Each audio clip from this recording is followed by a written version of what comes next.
All right, everybody, this is the Red Zone with your host, JT Squared, and my co-host, Vanessa Matas. We will be previewing NFL matchups, basically Texas matchups. The Houston Texans will be facing off against the Giants this weekend. We'll be right back. Thank you for tuning in. UTPA welcomes award-winning journalist and author Laura Ling as part of the Distinguished Speaker Series. Her presentation, Journey of Hope, will take place at the UTPA Fieldhouse on September 30th. Doors will open to UTPA students and staff at 7 p.m. with a valid ID, and to the general public at 7:20 p.m. Admission is free and seating is limited, so come early. For more information or special accommodations, please call 956-665-7989. Again, that's 956-665-7989. Okay, welcome back, and we're here with the Red Zone with JT Squared, right? Yes, J ma'am. Squared and Vanessa Matas, and we're going to talk about a Texas matchup in the NFL, the Texans versus the Giants. Joseph, what are your thoughts on this matchup? I see the Giants are favored in this matchup. I don't know why. The Giants are 0-2. They can't seem to do anything right on offense. Eli Manning is struggling again.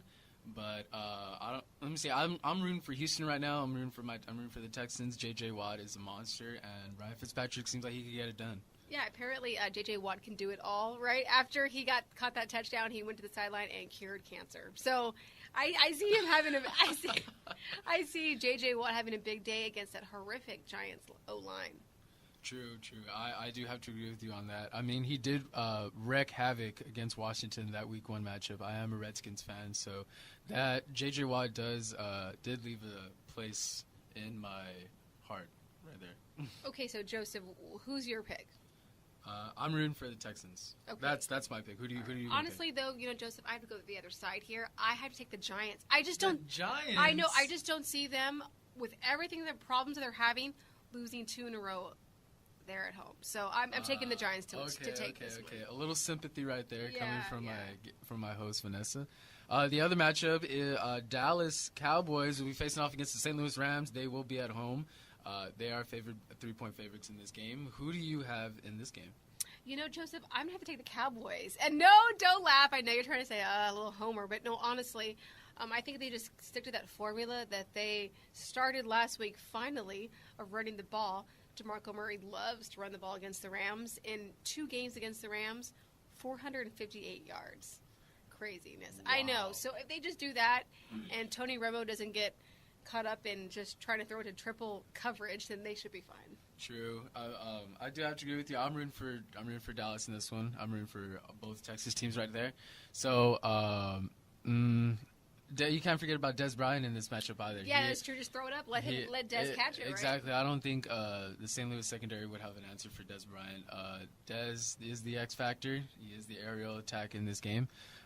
In other matchups, we will continue previewing NFL games, and maybe we'll give you an insight into our fantasy football advice and tell you who to start and who not to start. Maybe some sleepers, pickups, and players. All that coming up next on the Red Zone. Did you know each day in the United States, more than 9 people are killed and more than 1,060 people are injured in crashes that are reported to involve a distracted driver? Yes, texting and driving has now become the leading cause of death for teen drivers. The statistic on the numbers of teens dead or injured due to drinking and driving is a lot less than the number of dead for teens that have been texting and driving. It only takes 1 second of you trying to reply to a text that can cause a death. Texting can wait, but your life can't. Don't text and drive. Free school supplies, free haircuts, raffles, music, and much more. Yes, you heard right, it's free. This Saturday, September 20th, there will be a back-to-school drive for students attending elementary school all the way to high school. It will be located at the Boys and Girls Club of Alamo behind the Walmart. The event will be from 9 a.m. to 2 p.m. Bring your brothers, sisters, cousins, and their cousins' cousins, and take advantage of all this free stuff. Remember, it's this Saturday, so don't miss out on this fun and great opportunity.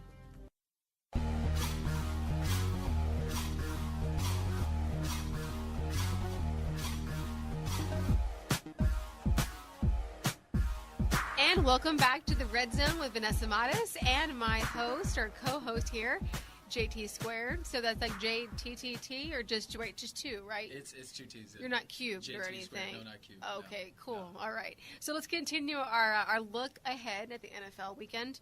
And I think a big matchup, Joseph, is the one with the defending Super Bowl. Oh, well, it's the Super Bowl rematch, right? Of course, yes. Seahawks Broncos. What is your take on that?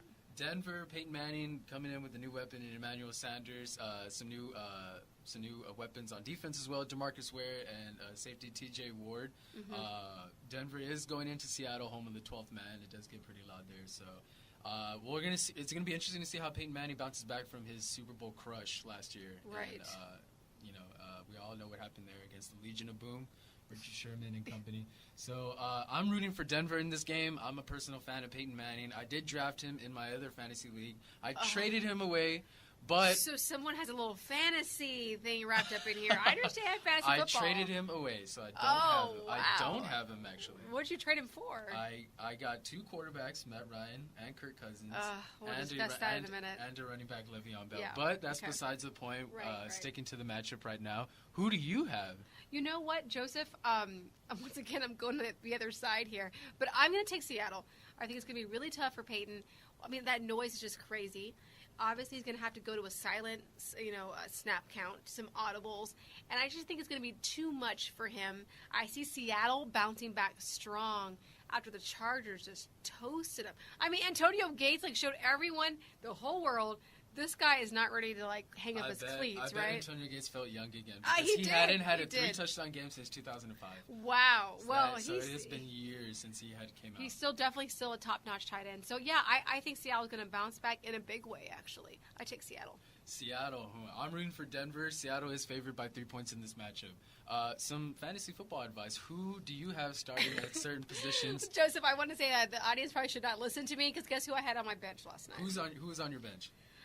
Matt Ryan. Oh! That's right. Matty Ice. How do you bench Matty Ice with the performance that he had last night? Well, I have Matthew Stafford starting. I thought that was strong enough, but I may make it up because I have Darren Sproles. So everyone out there, if you have Darren Sproles, he gave me an awesome 25 points last week. Yes, I have Darren Sproles as well in another league. He did give me a lot of points, but it wasn't enough to pull out the victory for me. But I mean, I don't know if Darren Sproles will do anything against that Redskins defense this week.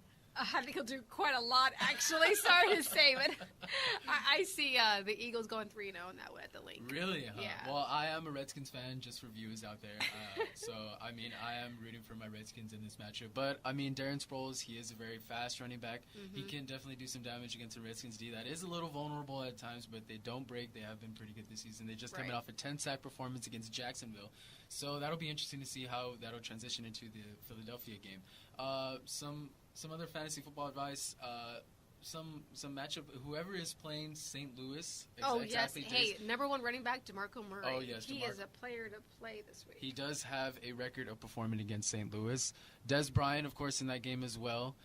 Jordy Nelson against Detroit or Aaron Rodgers. Do you believe that? I always love Jordy Nelson in any matchup, honestly. He's definitely one that you can count on for points. And Randall Cobb, actually. He's always a good, second receiver to play. Yes, I do believe that as well. I also have Aaron Rodgers. He is my starting quarterback. He does, with the performance that he put on last week, almost losing against the Jets. Right. But then he let that come back. Him and Jordy Nelson single-handedly almost. Jordy Nelson had 200 yards and 2 touchdowns. It was amazing. So I was finally happy that he came out. And let's see, do you have any other running backs, wide receivers, tight ends? Maybe some sleepers could be, Arian Foster could be one of those running backs that may do well again. The Giants' D is not being able to stop the run right now. Really can't do much of anything. So that could be someone that you could think about playing. True. And New Orleans is playing Cleveland this week. Although Cleveland... Good point, yes. Oh, no, sorry. Cleveland is playing Baltimore this week. Sorry about that. That's right. They are playing Baltimore this week. That could be a very interesting matchup as well. Some players in there. Steve Smith Sr., he has been having some really good fantasy numbers, been putting up some really good numbers. Although his age really has not been showing up. He is quite the aged receiver, but he's still putting up some good numbers. He could be a very good matchup right there. Yeah, and Drew Brees. I mean, speaking of the Saints, that's a very surprising 0-2 team, isn't it? Yes, I know. Which they will not stay 0-2 for long, since they'll be facing the Adrian Peterson less. Right? Yes, Adrian Peterson less Vikings this week. So I hope they get their first win this week as well. That'll wrap it up for the Red Zone. I am your host, JT Squared. And I'm Vanessa Matas. Thanks so much for listening. Thank you for tuning in. Catch you next time.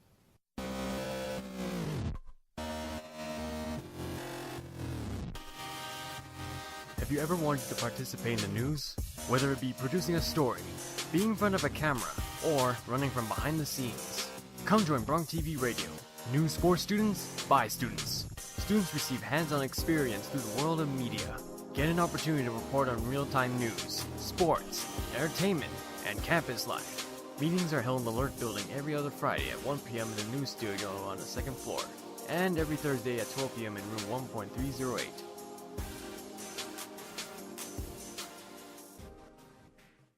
The month of September is soon coming to an end, but what some of us don't know is that October is the National Month of Breast Cancer Awareness. This October, you can give hope. You can bring a smile to someone in need, but we need your help. Log on to nationalbreastcancer.org to learn more about breast cancer. Your support will help the National Breast Cancer provide mammograms, education, and support to women in need. Start today. Hello and welcome to Entertainment Today. I'm Michael Basaldua.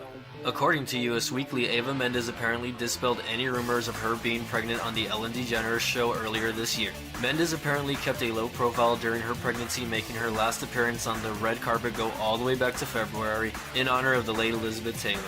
It is not known why these celebrities wanted to keep the pregnancy rumors under wrap, as most celebrities try to keep their children out of the public sight.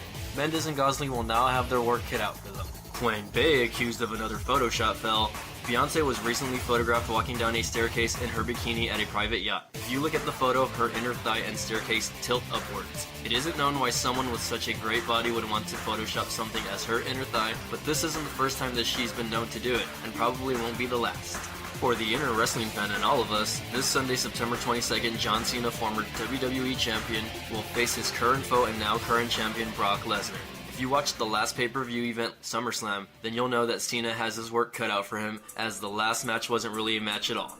Lesnar dominated him and made it look quite easy. Can Cena rise above and conquer the Beast? If you watch wrestling, then you'll find out this Sunday at WWE's Night of Champions.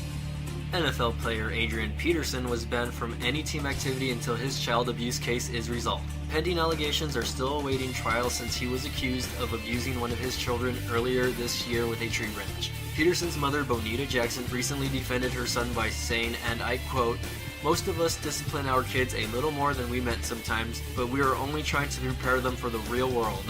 He wants to be a good father to them all. When you whip those you love, it's not about abuse, but love," Jackson said. "You want to make them understand that they did wrong." Viking fans will have to wait and see when their star running back will return. Miley Cyrus celebrates too hard in Mexico.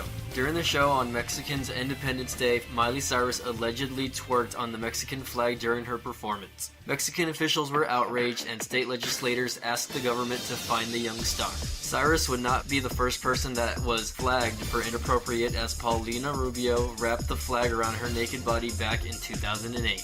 Justin Bieber and Selena Gomez are so in love. As we all know, Justin Bieber and Selena Gomez are one of those couples that are continuously off and on with each other. Recently, Bieber uploaded a pic of himself, Selena, and his best friend Ryan Butler as they were celebrating his BFF's birthday, where him and Selena look very much in love, so to speak. Earlier this year, the RGV got to experience a bit of the Bieber-Gomez craze when Justin flew down to see Selena Gomez at one of her shows in Hidalgo, Texas. Bieber's believers will have to see how long this true love will last. As always, thank you for listening to this edition of Bronc Radio. I'm Michael Basaldua.